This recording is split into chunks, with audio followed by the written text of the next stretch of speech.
ફેફસા આપણા શરીરનું એક મહત્વપૂર્ણ અંગ છે, જેનું મુખ્ય કાર્ય શરીરના દરેક અંગને ઓક્સિજન પહોંચાડવાનું છે.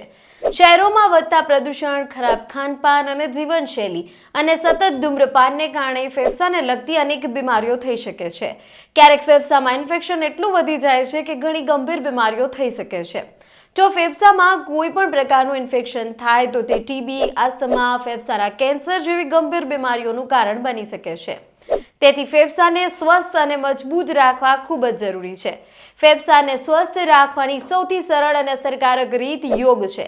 એમાં પણ અત્યારે નવો ફેલાયેલ વાયરસ HMPV એ હાહાકાર મચાવ્યો છે. ત્યારે આ યોગ અભ્યાસથી ફેફસાને મજબૂત બનાવી ઇન્ફેક્શનથી પણ બચી શકાય છે. યોગ દ્વારા માત્ર ફેફસાને જ મજબૂત નથી બનાવી શકાય, પરંતુ તેની કાર્યક્ષમતાને પણ સુધારી શકાય છે. દરરોજ કેટલાક વિશેષ યોગ આસનો કરવાથી ફેફસામાં ઓક્સિજનનો પુરવઠો સુધરે છે અને શરીરમાંથી ઝેરી તત્વો દૂર થાય છે. યોગના આવા 3 આસનો છે જેના નિયમિત અભ્યાસથી ફેફસા મજબૂત થાય છે અને તેની કાર્યક્ષમતામાં પણ વધારો થાય છે.